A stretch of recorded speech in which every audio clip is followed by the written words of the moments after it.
എല്ലാവർക്കും നമസ്കാരം. ഇന്ന് നമുക്ക് പാൽ ഉപയോഗിച്ചുണ്ടാക്കുന്ന വളരെ സിമ്പിളായിട്ടുള്ള ഒരു പുഡിംഗ് ഉണ്ടാക്കുന്നത് എങ്ങനെയാണെന്ന് നോക്കാം.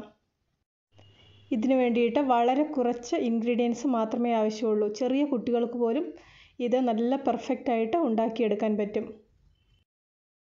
ഇനി നമുക്ക് പുഡിംഗ് ഉണ്ടാക്കുന്നത് എങ്ങനെയാണെന്ന് നോക്കാം. അതിനു വേണ്ടിയിട്ട് ഇവിടെ ഒരു 10 ഗ്രാം ചൈന ഗ്രാസ് എടുത്ത് വെച്ചിട്ടുണ്ട്. അതിലേക്ക് ഒരു അര കപ്പിലും താഴെ വെള്ളം ഒഴിച്ചു കൊടുക്കാം. വെള്ളം ഒഴിച്ചതിന് ശേഷം ഇത് അടുപ്പത്ത് ചെറു തീയിൽ വെച്ച് ഒന്ന് മെൽറ്റ് ചെയ്ത് എടുക്കണം. ചൈന ഗ്രാസിൻ്റെ പൊടിയാണ് എടുക്കുന്നതെങ്കിൽ ഇതുപോലെ മെൽറ്റ് ചെയ്തെടുക്കേണ്ട ആവശ്യമില്ല. പാലിലൊന്ന് മിക്സ് ചെയ്തതിന് ശേഷം ഇത് ഡയറക്റ്റായിട്ട് പാലിലേക്ക് ചേർത്ത് കൊടുക്കാം. ചൈന ഗ്രാസ് നല്ല വെള്ളം പോലെയായി വരുമ്പോഴേക്ക് ഇതൊരു സൈഡിലേക്ക് മാറ്റി വെക്കാം.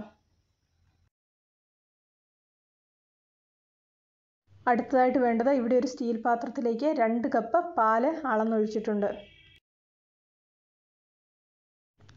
ഈ പാലിലേക്ക് ഒരു 1/4 കപ്പ് കണ്ടൻസ്ഡ് മിൽക്കും കൂടെ ചേർത്ത് കൊടുക്കാം. അടുത്തതായിട്ട് ഇതിലേക്ക് ചേർക്കുന്നത് കുറച്ച് ക്രീമാണ്. ഒരു അര കപ്പ് ഫ്രഷ് ക്രീം ഇതിലേക്ക് ചേർത്ത് കൊടുക്കാം. ഈ ചേരുവകളൊക്കെ ചേർക്കുന്ന സമയത്ത് തീ കുറച്ചിട്ടിട്ട് വേണം വെക്കാൻ. അതിനുശേഷം ഇത് നന്നായിട്ടൊന്ന് മിക്സ് ചെയ്തെടുക്കാം. ചേർത്തിരിക്കുന്ന ചേരുവകളൊക്കെ ഇവിടെ നന്നായിട്ട് മിക്സ് ആയിട്ടുണ്ട്. ഇനി അടുത്തതായിട്ട് ഇതിലേക്ക് ചേർക്കേണ്ടത് അര കപ്പ് പഞ്ചസാരയാണ്. അര കപ്പ് പഞ്ചസാര ചേർക്കുമ്പോൾ ഒരു നോർമലായിട്ടുള്ള മധുരം മാത്രമേ കിട്ടുകയുള്ളൂ. കൂടുതൽ മധുരം വേണമെന്നുള്ളവർക്ക് ഒരു 1/4 കപ്പ് പഞ്ചസാരയും കൂടെ ചേർത്ത് കൊടുക്കാം. ഈ പഞ്ചസാര നന്നായിട്ടൊന്ന് ഇളക്കി കൊടുക്കാം. അതിനുശേഷം ഇതിലേക്ക് ഉരുക്കി വെച്ചിരിക്കുന്ന ചൈന ഗ്രാസ് ചേർത്ത് കൊടുക്കാം. ചൈന ഗ്രാസ് ചേർത്തതിന് ശേഷം ഇത് നന്നായിട്ടൊന്ന് ഇളക്കി യോജിപ്പിച്ചെടുക്കാം.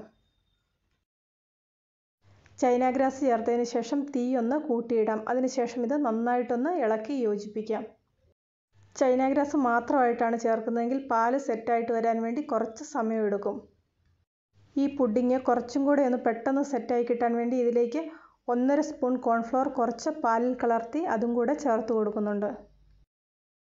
ഇപ്പോൾ ഈ വീഡിയോ ശ്രദ്ധിക്കുമ്പോൾ തന്നെ നിങ്ങൾക്ക് മനസ്സിലാകും, കോൺഫ്ലവർ ചേർത്തതിന് ശേഷം പെട്ടെന്ന് തന്നെ ഈ പാല് കുറുകി നല്ല കസ്റ്റാർഡ് പരുവത്തിലായിട്ട് വരും. കസ്റ്റാർഡ് പരുവത്തിലായതിന് ശേഷം ഇത് അടുപ്പത്ത് നിന്ന് മാറ്റി വെക്കാം. അടുത്തതായിട്ട് ഇതിലേക്ക് അര സ്പൂൺ വനില എസൻസും കൂടെ ചേർത്ത് കൊടുക്കാം. വനില എസൻസും നന്നായിട്ടൊന്ന് ഇളക്കി യോജിപ്പിച്ചെടുക്കാം. ഈ കൂട്ടിൻ്റെ വലിയ ചൂടങ്ങ് മാറിക്കഴിയുമ്പോൾ ഇത് വേറൊരു ഡിഷിലേക്ക് മാറ്റുന്നുണ്ട്. ഇനി ഇത് തണുത്ത് വരുമ്പോൾ ഇത് ഫ്രീസറിൽ വെച്ച് സെറ്റ് ചെയ്തെടുക്കാം. 2 മണിക്കൂർ മുതൽ 3 മണിക്കൂറിനകം ഇത് നന്നായിട്ട് സെറ്റായിട്ട് കിട്ടും. എല്ലാവരും ഒരു പ്രാവശ്യം ഇതുപോലെയൊന്ന് പുഡിംഗ് ഉണ്ടാക്കുക. ഏറ്റവും ഈസി ആയിട്ടുള്ള പുഡിങ്ങിൻ്റെ റെസിപ്പിയാണിത്. ഇതിപ്പോൾ ഒരു 3 മണിക്കൂർ കഴിഞ്ഞിട്ടുണ്ട്. ഇത് നന്നായിട്ട് സെറ്റായിട്ട് വന്നിട്ടുണ്ട്. ഇന്നത്തെ ഈ റെസിപ്പി ഇഷ്ടപ്പെട്ടെങ്കിൽ ലൈക്ക് ചെയ്യണം, ഷെയർ ചെയ്യണം, കൂട്ടത്തിൽ നിങ്ങളുടെ അഭിപ്രായങ്ങൾ അറിയിക്കുകയും വേണം. ഇതുവരെ ഈ ചാനൽ സബ്സ്ക്രൈബ് ചെയ്തിട്ടില്ലെങ്കിൽ സബ്സ്ക്രൈബ് ചെയ്ത് റൈറ്റ് സൈഡിലായിട്ട് വരുന്ന ബെല്ലൈക്കണും കൂടി ഒന്ന് ആക്ടിവേറ്റ് ആക്കാൻ മറക്കണ്ട. പുതിയൊരു വീഡിയോയുമായിട്ട് വീണ്ടും കാണാം.